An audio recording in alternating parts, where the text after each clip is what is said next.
Aqui em Jerusalém, arqueólogos seguem em busca de vestígios do templo. So these walls here are Solomonic. Essas muralhas são do período de Salomão. São achados do século X. Têm incríveis 3.000 anos. Period, 3,000 years old. Christopher Ames trabalhou com a arqueóloga Eilat Mazar, grande responsável pelas escavações no sítio arqueológico conhecido como Cidade de Davi.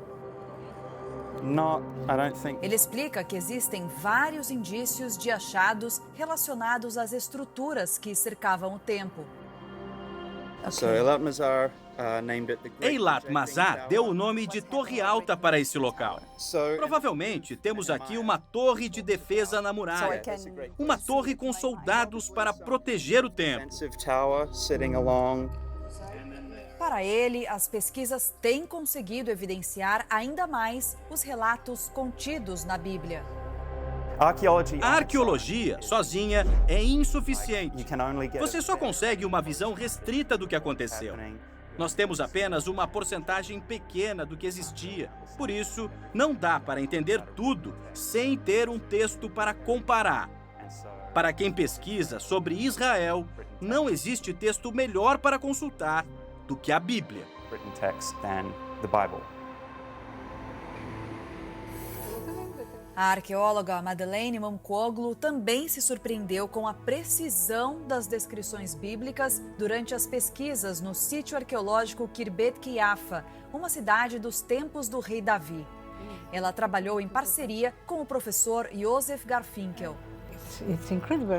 É incrível, nós encontramos lá em Kirbet Quiafa uma reprodução de um templo esculpido em pedra. E eu disse ao professor, acredito que é igual à descrição do Templo de Salomão, que existe na Bíblia. Nós consultamos o texto bíblico e todas as características estavam lá. O Templo de Jerusalém também é uma expressão dessa prosperidade, dessa riqueza, porque é construída com materiais que vêm do Líbano. Inclusive, na própria Bíblia, nos diz que Salomão tinha que pagar conta de todo esse comércio com os fenícios. Por exemplo, os fenícios trouxeram madeira, o cedro do Líbano, trouxeram arquitetos, engenheiros, obreiros que tinham que construir, trouxeram a navegação também, de transportar todo esse material. Quando nós falamos na construção dos palácios e a construção do templo, nós estamos falando em 100.000 trabalhadores que trabalharam na construção do templo. Estamos falando de 30.000 israelitas que eram mandados para o Líbano para cortar os cedros do Líbano e trazer do Líbano até o porto de Jope e depois do porto de Jope para Jerusalém. As pedras provavelmente eram das redondezas de Jerusalém. Existe uma pedreira na região.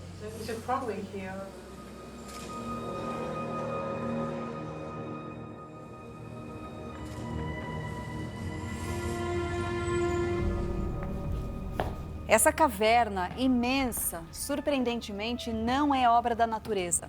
Ela foi escavada ao longo do tempo pelo homem. É uma pedreira nos subterrâneos de Jerusalém. E os pesquisadores acreditam que daqui saíram as pedras usadas para construir o Templo de Salomão. Para mim é como se fosse a identidade de Jerusalém, né? Esse tipo de pedra, esse tipo de construção. Exatamente. E assim, para extrair a rocha daqui, quer dizer, a pedra, já no caso, né? A gente tem que lembrar que, especificamente no Templo de Salomão, essas pedras, elas já tinham que chegar ali talhadas. Elas já tinham que ser preparadas aqui. Então, veja, isso demandava uma mão de obra super especializada. Ou seja, não era só meter ali a talhadeira e tirar a pedra, não. Ela precisava sair daqui já na sua forma, né? Então, isso realmente era obra de um artista, uma pessoa que sabia trabalhar a pedra. E por que essas pedras tinham que chegar já no local do templo, já talhadas, já prontas? Isso não podia ser feito lá, por exemplo? Aquele local seria um local onde as pessoas vão procurar a paz, né? Seria um local de encontro com Deus. Então, não poderia ter esse tipo de barulho ali na construção do templo. Se você tem materiais de construção, martelo, materiais que fazem barulho, ferramentas, né? Ferramentas. Isso aí lembra uma guerra. Isso lembra uma guerra. E era totalmente discrepante com a função do templo. A Bíblia relata que no dia da inauguração do Templo de Salomão, uma cena surpreendeu os presentes. A inauguração do templo apresenta o mesmo fenômeno que aparece quando o tabernáculo é inaugurado. Quer dizer, a nuvem de Deus que está lá no tabernáculo, ela se manifesta, ela vai para dentro do tabernáculo e ela, de certa maneira, dá uma chancela para aquela obra. O Espírito de Deus estava presente, apesar de que claramente está escrito que esse é o lugar onde eu estarei presente, porém eu habitarei entre os filhos de Israel. Quer dizer, o lugar é um lugar simbólico, a presença é uma presença espiritual dentro de cada um dos membros da comunidade. O que fica, assim, de mais forte é quando a glória de Deus enche o templo. Né? Quando a glória de Deus enche o templo, e Deus, então, afirma que toda oração que se fizer naquele lugar seria atendida. Então, esse é um momento muito forte, quando você inaugura o templo e a presença de Deus enche aquele local, né? Mostrando que ali seria um local de adoração, um local onde as pessoas poderiam buscar a Deus. A construção do templo foi ali o grande ápice do reinado de Salomão, e ele é lembrado por isso, né? O templo foi a grande construção de Salomão. Mas não foi a única. As fortalezas. Os registros bíblicos apontam que Salomão construiu fortalezas pelo reino de Israel. Nossa equipe visitou 3 fortificações mencionadas nas Escrituras, locais que fascinam os pesquisadores até os dias de hoje. Nossa primeira parada é o sítio arqueológico de Hazor. É muito importante a gente entender a localização, é muito importante saber onde fica Jerusalém. Fica para lá. Aqui, essas montanhas, que são as montanhas da Galileia, atrás delas já tem o Líbano. Então, aqui a gente está num cruzamento, porque se você controla um cruzamento, você controla a passagem. Se você controla a passagem, você controla toda a região e você tem muito poder. Do ponto de vista da arqueologia, Hazor é um dos lugares mais importantes do mundo antigo. Logo na entrada, uma construção marcante, que ganhou o nome de Portões de Salomão. Que é um portão em formato de dentes. Tá? São 2 níveis, né? Exato. E segue ele uma muralha, que é uma muralha dupla. Tá. Por que dupla? Porque no meio ficavam os soldados. Eles dormiam ali. Para fazer a defesa da Exato. cidade. E dá para encontrar isso em muitas muralhas e cidades israelitas. E esses dentes, por que eles eram feitos? Porque os soldados ficavam dentro. Também. Então, se você entra para conquistar, você é pego de surpresa pelos soldados.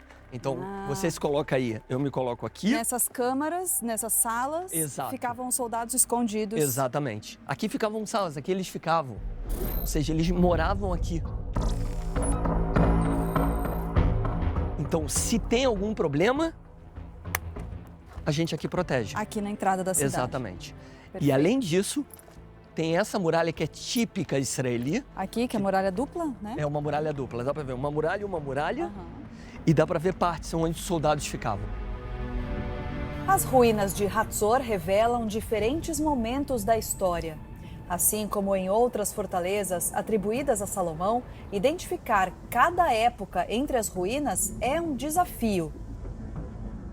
Agora, aqui a gente também tem muralha. Também. Sendo que é de outra época. Isso que é o mais interessante, que a gente tem camada em cima de camada. As cidades iam sendo construídas e reconstruídas em camadas. Isso é um monte. Então aqui, por exemplo, a gente pode ver essas... Aqui dá para ver que é uma muralha. Sim. De época mais antiga. Então a muralha da época de Salomão foi construída em cima dessa muralha. E na nossa frente, que a gente vai ver melhor em Meguido, a gente não falou do principal. Como é que o povo vivia? Se construía plantava, mas o principal que é a água, da onde vem? Para responder essa pergunta, vamos até a antiga fortaleza de Meguido. Se a gente mora aqui, como é que eu vou fazer para trazer água? Eu vou com um balde, vou até a fonte, saio da muralha e volto. Tá. O que acontece se está em guerra? Eu não posso sair da muralha porque vão me matar. Sim. Então o que pensam? Calma aí. A gente precisa criar uma ligação entre a fonte que está do lado de fora com a cidade em tempos de guerra. Uma tubulação. Isso. Então o que eles fazem aqui que é incrível? Um túnel subterrâneo que leva até a fonte. E aí as pessoas passavam por esse túnel. Isso. Tá, para ir Então buscar. imagina muitas jovens pegavam um balde para ajudar, ia pelo túnel, pegava, voltava, subia tudo e trazia. E a gente consegue ver esse A túnel? gente vai andar por ele. Ah, então Vamos vamos. lá. Gostei. 182 degraus nos levam através de um túnel até a fonte de água.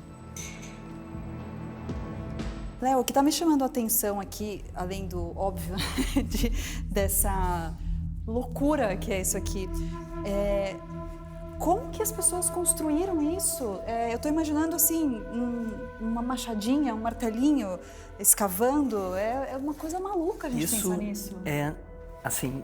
Sensacional, porque você tem que criar um poço, que é exatamente onde a gente está, e tem que ir cavando. Então, e cavando. uma descida, né? Isso. Reta. E vai assim, você vai tirando terra e vai abaixando, e vai tirando terra. E quando você chega no fundo, você tem que continuar escavando para frente para chegar encontrar. até na fonte de água. Quantos anos Demora a gente pode dizer que demora? muito tempo. Mas o que é muito tempo? 10, 20, 30 anos? Não 50? 20, mas quase 10 anos. São alguns minutos de caminhada. A umidade aumenta a cada passo. Ah, chegamos. Aqui. Essa é a fonte, então. Essa é a fonte de água. De todo esse caminho De que a gente tudo fez isso. era para chegar aqui. Exatamente. Leonardo nos explica que proteger a fonte de água era determinante. Em tempos de guerra, ainda mais. Por isso que a gente tem, em muitos lugares, túneis que foram construídos na época antiga para levar a água para um lugar para protegê-la. Por quê? Porque a primeira coisa que o inimigo vai fazer quando ele fizer um cerco na cidade é bloquear a água. Para um possível combate, Meguido chegou a abrigar um trunfo do exército de Israel na antiguidade. Aqui em Meguido, os arqueólogos encontraram os estábulos dos 12.000 cavalos do rei. Esses animais eram os mais rápidos da região e usados para proteger o reino. E os cavalos, eles eram usados em que situações? Nas missões de negociação? Exército. Tá. Guerras, carruagens. Transporte, tudo. defesa. E era o transporte mais rápido que tinha na época. E quando a gente fala que os cavalos também eram um símbolo de riqueza, eles também serviam Com como certeza. moeda de troca, Claro. produto de comércio? Salomão fazia questão de ter, por exemplo, esses cavalos egípcios. E para isso ele fez acordo, porque eram os cavalos mais rápidos. Não era qualquer um que conseguia ter esse tipo de cavalo. Nossa viagem pelas fortificações de Salomão chega a Gezer. Estamos agora em Tel Gezer, uma das 3 cidades fortificadas pelo rei Salomão. O que isso significa? O Ariel vai explicar para a gente por que essa cidade é tão importante e por que a gente está aqui hoje. Pela localização, porque estamos próximos ao que chama a Via Maris. O que significa Via Maris? O caminho do mar. No final de contas, também na antiguidade, as pessoas viviam do comércio. Via Maris era o comércio entre Egito e Mesopotâmia. Hazor, Meguido e Gezer estavam na rota da Via Maris. Salomão recebeu Gezer como um presente de casamento. Foi o dote da filha do faraó. Uma cidade fortificada fundamental para o reino, por causa da localização estratégica. nos mostra que a Bíblia quer ressaltar a figura de Salomão como um grande rei com grandes conexões políticas e internacionais, ao ponto que ele casa com a filha do máximo rei da região. Casar com a filha do faraó, identificado por muitos pesquisadores como Siamun, mostra a força das alianças do rei Salomão. Com certeza, isso demonstra que o faraó está com interesses também, de ter essa aliança com Salomão, de acordo com a Bíblia, entregar a cidade de Gezer, ou seja, prestemos atenção, o que mencionei antes sobre os documentos egípcios. Quer dizer que essa cidade também, a Bíblia está nos dizendo que estava sob controle egípcio. Ou seja, que nessa aliança, Salomão também começa a expandir, a receber mais territórios, e nós sabemos que o reino de Salomão era realmente muito, muito grande.